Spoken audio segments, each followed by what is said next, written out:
Olá, leitores! Como estão vocês? Eu espero que esteja tudo bem por aí. Aqui é a Jaque e esse vídeo é para falar sobre os 3 anos de canal aqui no YouTube. Hoje, dia 28 de fevereiro, fazem 3 anos que eu postei o primeiro vídeo aqui no canal. E isso é importante para mim. Esse canal, ao longo desses 3 anos, foi um espacinho muito gostoso de trocas, um lugar para eu exercitar um pouco a minha reflexão sobre os livros, um espaço para eu deixar compartilhado sobre os livros que chegaram na minha casa, sobre os livros que eu li, fazer resenhas, conversar com outros leitores, me aproximar mais de vocês e, sobretudo, um espaço para eu exercitar um pouco também do meu perfeccionismo e ter a coragem de colocar no mundo, pelo menos no primeiro ano de canal, eu consegui fazer isso religiosamente, colocar no mundo toda semana um vídeo, né, postar um vídeo, independente se eu achei que aquele vídeo estava bom, se eu achei que a minha dicção estava boa, se eu achei que a minha análise estava contente, se foi um vídeo criativo, se não foi um vídeo criativo. Então, deixar de lado um pouco toda a autocrítica para colocar, para conseguir realizar esse trabalho de compartilhamento de opiniões, de impressões, de análise, de leitura aqui no YouTube, foi bem importante para mim numa fase da minha vida em que eu sentia que não estava conseguindo fazer muitas coisas. Então, fazer esse vídeo semanal lá no início de 2023 foi muito importante para mim. Ter conseguido ao longo do ano de 2023 manter esse canal ativo, postando um vídeo todo domingo, foi muito importante. Em 2024, aí acabaram acontecendo muitas coisas, mas eu consegui também manter a periodicidade dos vídeos. 2025 foi um pouco mais difícil. Em 2025 eu acabei espaçando mais os meus vídeos. E agora em 2026 vamos viver então o 4º ano do canal, né? Em 2027 o canal vai completar 4 anos, então vamos ver como será esse novo ano aqui no canal. O meu objetivo é fazer um vídeo semanal, vamos ver se eu consigo cumprir com esse meu objetivo.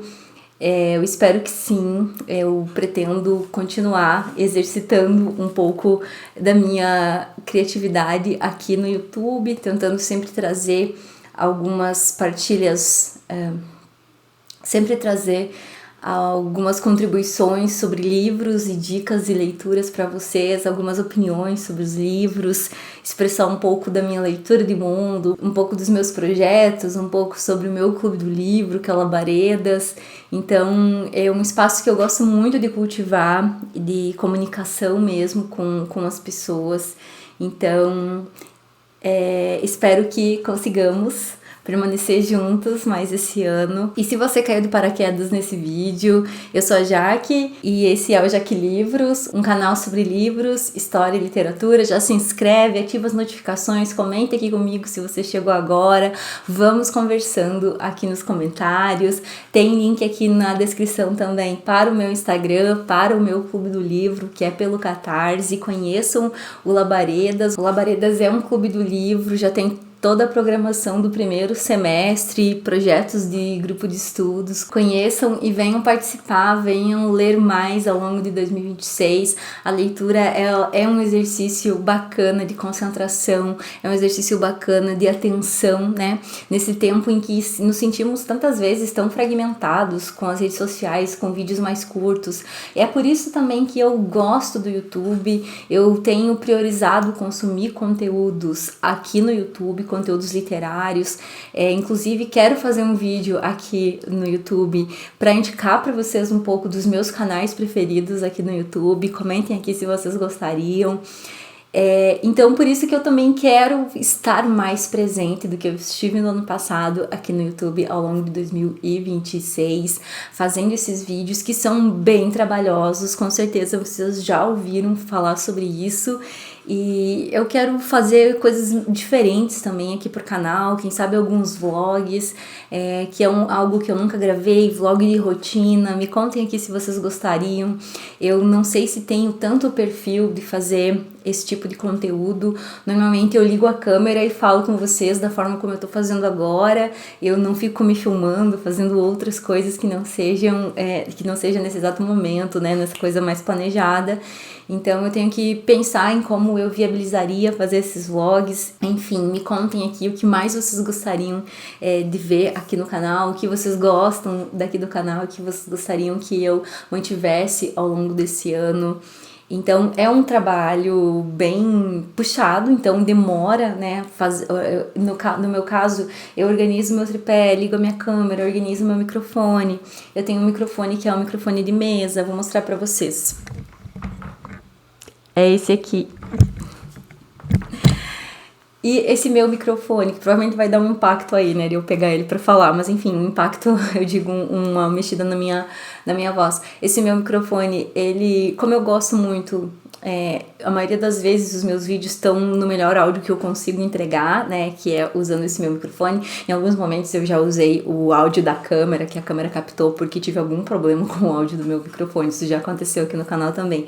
Mas eu gosto sempre de entregar o melhor vídeo possível pra vocês, então se eu for fazer e gravar vlogs ou outras coisas que eu achar que sejam produtivas e compartilhar, que sejam bacanas ou gostosas, que vocês gostariam de acompanhar também, eu também vou tentar fazer da melhor forma possível. Talvez eu precise de um outro microfone nesse caso, né? Porque esse aqui vai ficar talvez um pouco mais difícil para gravar os vlogs. Enfim, são questões que envolvem também tecnologias para produzir os vídeos, né?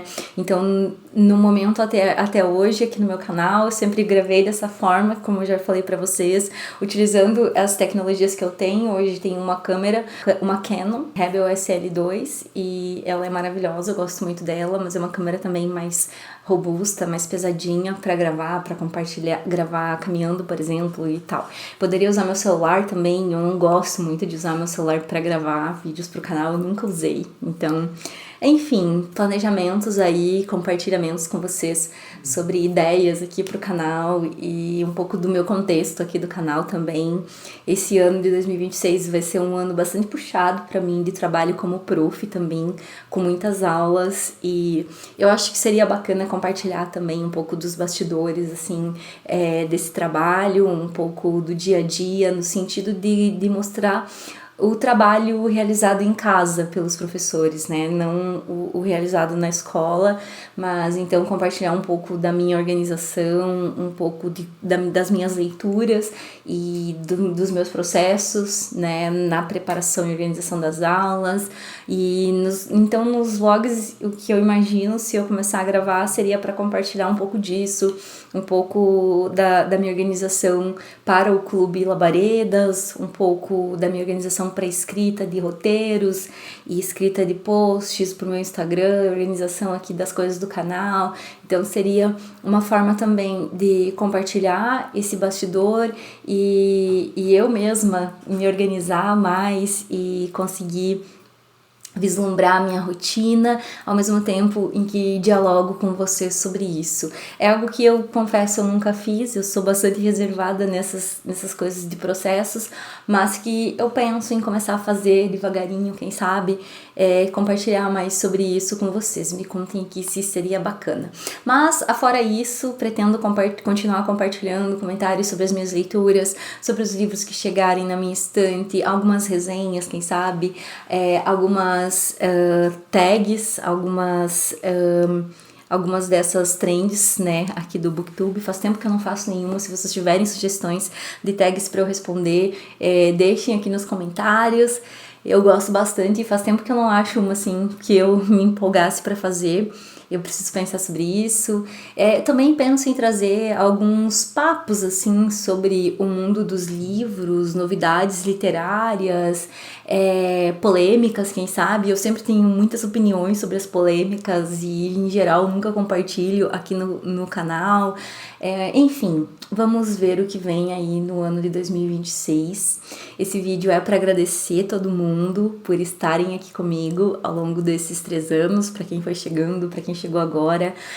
O meu canal é um canal feito com muito carinho, de uma forma muito caseira, e eu fico muito feliz por continuar aqui no YouTube ao longo desses 3 anos, por não ter desistido. Espero continuar nesse próximo ano, então, justamente porque acredito que seja uma rede mais tranquila, assim, que eu posso falar mais livremente, sem aquela questão de um vídeo precisar ter segundos de duração, né? Se tiver mais de 3 minutos, ele não é entregue para públicos novos em determinadas redes. E aqui eu consigo, então, abordar os assuntos muitas vezes de forma mais aprofundada. E, enfim, eu acho que é um canal para se assistir e para se acompanhar com mais calma. E eu gosto bastante dessa dinâmica aqui do YouTube. Então, espero que vocês possam continuar comigo ao longo de 2026. Se você chegou agora, já se inscreve então aqui no canal. E se você acompanha meus vídeos eventualmente e ainda não é inscrito, se inscreva também. E vamos dialogar, vamos ler juntos. Se quiserem vir pro Labaredas, estão convidados. Enfim, a primeira parte do vídeo era para falar um pouquinho, então, sobre tudo isso, sobre os projetos e as ideias para o canal, de uma forma bem simples, assim, bem espontânea. E a segunda parte do vídeo é para conversar um pouco com você sobre as minhas 3 primeiras leituras de 2026. Agora, no iníciozinho de 2026, eu li bem menos do que eu gostaria, tive alguns dias, assim, muito... sei lá, sensação assim de querer fazer outras coisas também. Passei um pouco, estive visitando minha irmã e fui pra praia e conheci uma grande amiga. Então 2026 começou de uma maneira muito especial para mim. E as leituras não andaram tanto, então, como eu gostaria de ter terminado alguns livros que eu ainda não consegui, mas sigo lendo devagarinho, e eu acho que isso é o mais importante, né? Eu quero ler mais justamente porque ler é um exercício imenso de concentração, é algo que agrega muito para minha vida.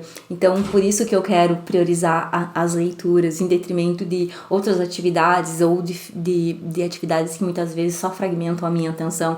Então, eu sempre quero voltar para os livros, mas eu também quero fazer outras coisas, quero assistir os meus filmes, quero ficar com a minha família, quero ficar sem fazer nada olhando para o teto, quero escrever, quero planejar as coisas da minha vida. Então, não é só ler também, né? Mas ler é muito importante. Nesse iniciozinho de 2026, eu consegui terminar 3 livrinhos. O primeiro deles foi O Come Terra, da Dolores Reis.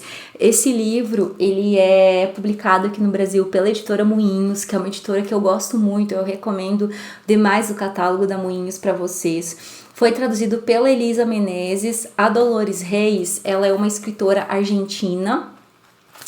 E esse livro foi um empréstimo literário. A minha amiga Juliana, do Coisas que Leio, que tem um clube do livro, inclusive, chamado Leia Norte e Nordeste, conheço. Eu vou deixar aqui na descrição do vídeo o Insta da Ju. Ela me emprestou o Come Terra, enviou no ano passado, e eu comecei a ler ali no último dia do ano, eu acho, de 2025, e terminei no iniciozinho de 2026. E gostei muito da experiência de ler o Come Terra, tanto que eu tô lendo já a continuação do Come Terra, que é o Miséria. E o Come Terra, ele é escrito então pela Dolores Reis, essa escritora argentina, e esse livro vai contar a história de uma menina que tem esse apelido de Come Terra, e é um apelido literal sobre o que ela faz, que é ingerir terra, ingerir solo mesmo, não qualquer terra que ela engole. Ela acaba ingerindo terra de determinados lugares onde pessoas desaparecidas, especificamente mulheres desaparecidas, viveram, pisaram ou ou tiveram algum contato. Então não é qualquer solo que a Come Terra ela ingere.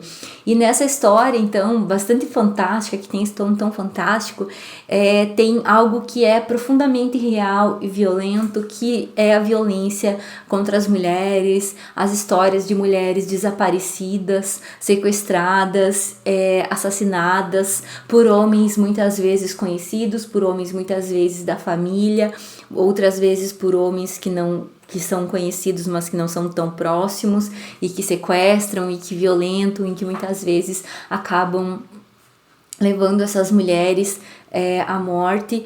Então, esse livro, ele traz esse traço tão concreto, tão sério, tão triste da vida de mulheres, aqui especificamente falando da Argentina, né? Ele vai trazer esse ponto, mas a gente sabe que a realidade de violência contra as mulheres, ela é tão forte no Brasil, né? Infelizmente.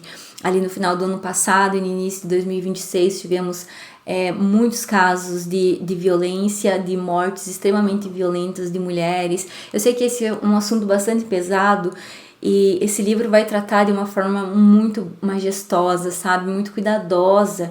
Eu gostei muito de como a Dolores Reis, ela é delicada em contar a história da Come Terra, porque ela é uma adolescente, então a mãe dela já faleceu, inclusive a mãe dela faleceu em circunstâncias violentas, ela vive com o irmão, e então tem essa relação muito carinhosa entre a Come Terra e o Walter, que é o irmão dela, e que eu gostei muito de como isso foi retratado no livro.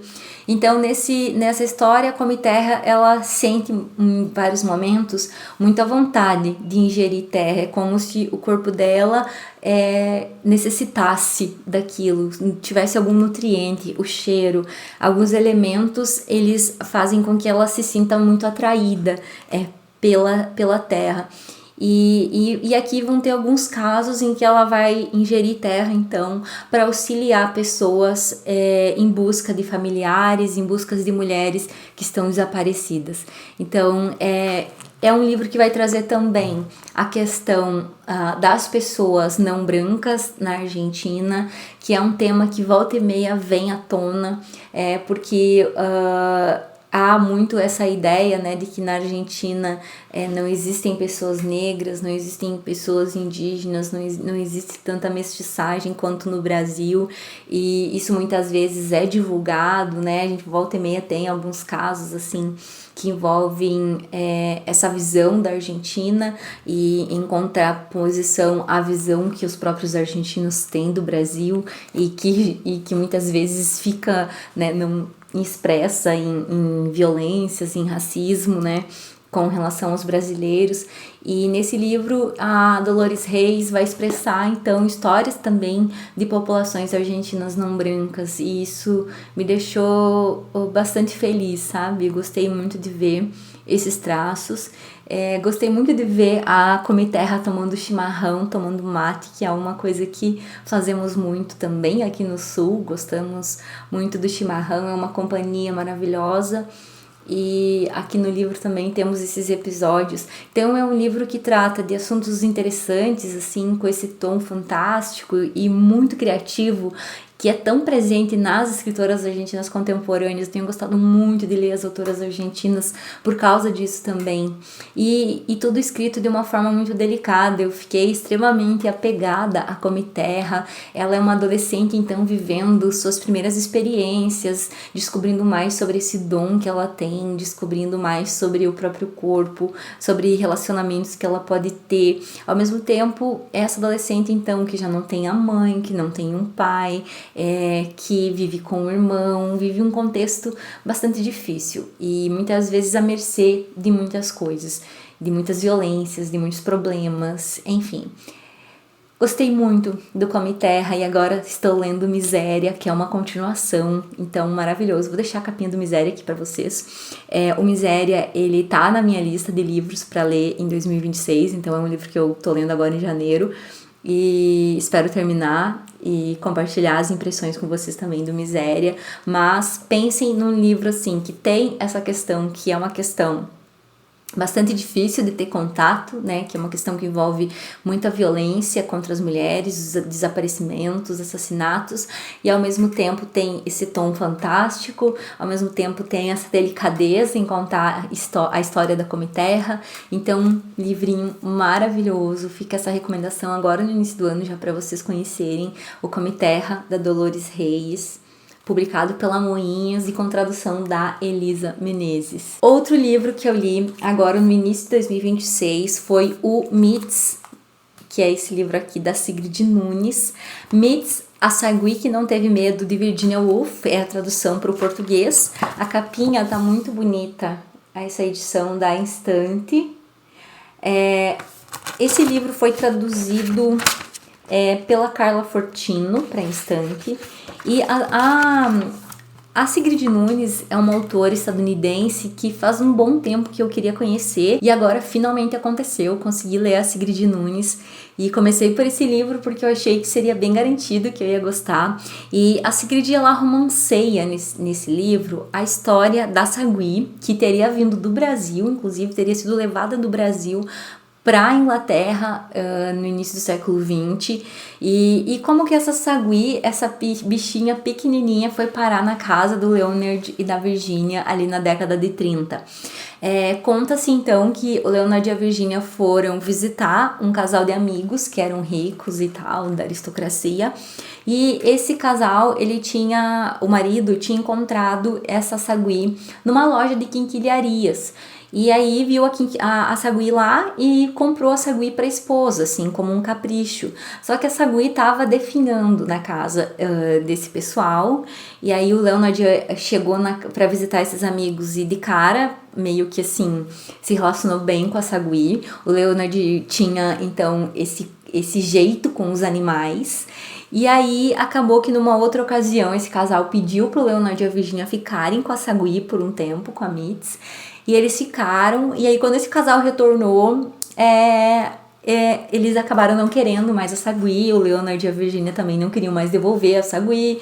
Então tudo isso aconteceu e fez com que eles tivessem essa Sagui por alguns anos, ali nos anos 30, no período entre guerras. Então é uma história bem legal. Eu demorei para saber, vocês sabem que eu sou muito fã, né, da Virginia Woolf, eu gosto muito dessa escritora. Para mim ela é uma das maiores que temos, né, porque ainda temos.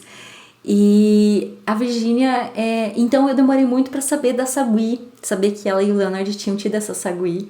E talvez muito disso seja porque muito do que eu sei da Virginia também vem dos diários dela, e eu não li os diários da década de 30 ainda, que inclusive estou ansiosa para que a editora Nós lance os últimos volumes. E aí, enfim, amei conhecer essa história. É um período bastante conturbado da história do Leonard e da Virginia também, ascensão do nazismo. Então eles vão fazer uma viagem pela Europa de carro e eles levam a Sagui, e aí tem um episódio em que a Sagui ajuda eles a passar por uma determinada região da Alemanha e em que os judeus estão sendo expulsos. Enfim, tem partes aqui que são bem tristes e bem pesadas mesmo.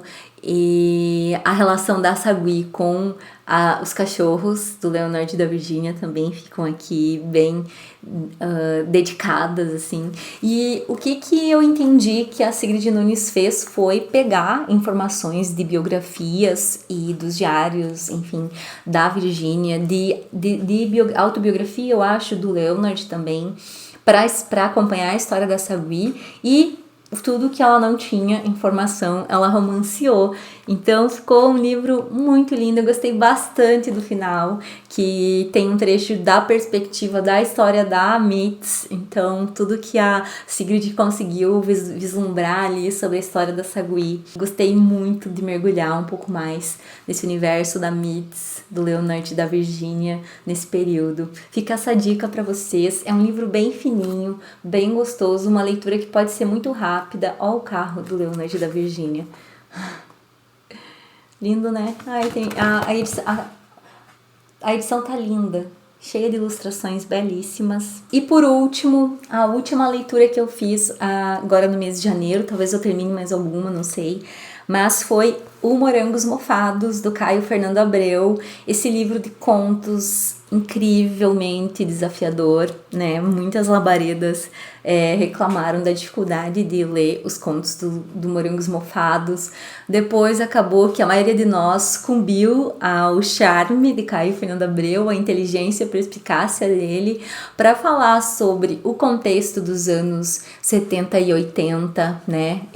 O Caio Fernando Abreu tem esse mérito de falar muito bem dessa geração que sofreu digamos, que sofreu com o AI-5 de 1968. O próprio Caio Fernando Abreu, ele foi perseguido pelo DOPS, ele recente tinha se mudado para São Paulo para trabalhar na revista Veja.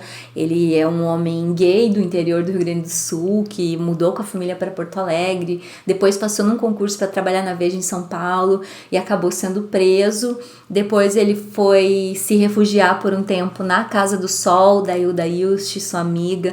Então o Caio Fernando Abreu tem essa referência, né, de ser muito bem relacionado, amigo de Hilda, de Lígia. Dá para ver aqui nesse livro de contos o grande amor que ele tinha por Clarice Lispector, né? Fica muito clara a influência de Clarice na obra de Caio. E ele retrata nesses contos, então, dos morangos mofados, um pouco desse contexto de uma geração que sofreu toda essa violência, de uma geração que ficou muito perdida, do impacto das drogas, da cultura pop, da contracultura, da música também, e das subjetividades, dos amores, do campo dos afetos, né? E como que tudo isso sobrevivia nesse momento de tanta instabilidade, então, não só emocional como política no Brasil, né? Então, vai falar sobre esse gosto amargo do morango mofado, sobre esse amargor na boca dessa geração. E são contos muito bem escritos, vários deles que têm, assim, uma materialidade muito interessante, uma concretude, que fazem com que a gente entenda do tema. Inclusive a Bruna Labareda, lá do grupo, comentou, mesmo que não fique cristalino, a gente entende do que ele tá falando, né? Então é um pouco disso, essa inteligência do Caio Fernando Abreu. Acho que é um autor, assim, que se dedicou muito na forma, ele não duvidou da inteligência dos leitores dele em nenhum momento, eu admiro muito isso. Em outros contos eu me senti bastante perdida, eu achei que tem alguns contos aqui que não tem nenhuma concretude, e esses me deixaram bem perdida, mas vários contos maravilhosos aqui. Eu destaco o conto Além do Ponto, é um dos contos mais lindos dessa coletânea. O conto Os Sobreviventes, que é maravilhoso, leiam Sobreviventes. Eu li em voz alta para minha irmã e para o meu cunhado e foi uma experiência incrível. O Terça-feira Gorda é um conto lindo e muito violento também, fala sobre um encontro entre dois homens e uma situação de violência absurda. O Sargento Garcia, eu fiquei encantada com esse conto e como ele vai falando de uma situação extremamente dramática, enquanto vai mostrando o pôr do sol de Porto Alegre num determinado dia. Então, achei magnífico esse conto. Gostei muito do conto O Caixinha de Música, achei esse conto uau. Foi uma leitura muito satisfatória, a gente fez um encontro muito gostoso para falar do Caio Fernando Abreu, para falar dos temas aqui do livro, para falar de conto por conto, os nossos contos preferidos, as dúvidas que a gente ficou quanto aos enredos dos contos do Caio Fernando Abreu. A minha sensação, assim, de vários contos aqui é que eu preciso voltar para eles de algum jeito, ou porque eu gostei muito e quero ter novamente essa experiência, ou porque eu não entendi muita coisa do que o Caio escreveu e eu gostaria de entender mais. Quero pesquisar mais textos que analisem esses contos para me ajudar, né, a compreender. Inclusive, se você tem indicações de bibliografia para entender, interpretar e debater mais os contos do Morangos Mofados ou a obra do Caio Fernando Abreu de uma forma geral, deixa aqui pra mim nos comentários, eu vou amar. Eu tô, assim, muito feliz de ter finalmente lido Caio Fernando Abreu. É um autor tão conhecido, né, tão falado, e eu ainda não tinha tido a oportunidade de fazer a leitura. E aí no finalzinho do ano passado eu falei lá no grupo, vamos ler Morangos Mofados em janeiro. Aí o pessoal topou, foi muito bom, ainda bem que lemos, que nos desafiamos, né, com Caio Fernando Abreu. E não desistam, se você começou a ler Morangos Mofados e teve dificuldade, não desista, vale muito a pena ir lendo devagarinho esses contos, porque aí ter, assim, uma visão mais do todo, né, do Caio Fernando Abreu e da dedicação que ele teve, né, ao longo do tempo com a sua arte da escrita, com a criação literária. Ele respeitava muito a criação literária, então eu gosto muito de autores que se devotaram tanto a algo como o Caio. E aí, no final desse livro, tem uma carta que ele escreveu pro Zezinho, e que inclusive tem um vídeo lindo com uma interpretação dessa carta. Eu vou deixar na descrição aqui do vídeo para vocês assistirem, que é maravilhosa. Eu já tinha assistido aquele vídeo do Caio falando sobre escrita para esse amigo, que foi algo que eu lembro que me impressionou muito. E agora, nessa edição, então, do Morangos Mofados, tem essa carta. E eu fiquei muito feliz de encontrar. É a carta do Caio F. a José Márcio Penido, ou Zezinho. Talvez vocês já tenham conhecido, já tenham tido a oportunidade. Essa edição da Companhia das Letras tem essa gravura, esse desenho na capa, que é do Leonilson, que eu gosto muito. Aqui atrás tem o desenho. E essa obra do Caio Fernando Abreu, Morangos Mofados, de 1982, foi publicada então quando ele tinha 34 anos, era muito jovem, né? E é um dos livros mais importantes e mais célebres desse autor. Espero que vocês tenham gostado desse vídeo, das minhas primeiras leituras do ano, das minhas reflexões sobre o canal, sobre os rumos do canal e tudo mais. E era isso, então. Se inscrevam se você não é inscrito, compartilhe esse vídeo com alguém que você acredita que vai gostar do meu trabalho aqui no YouTube. Bora fortalecer a nossa comunidade por aqui. Apoiem, me ajudem para que eu possa continuar. Um grande abraço e até o próximo vídeo.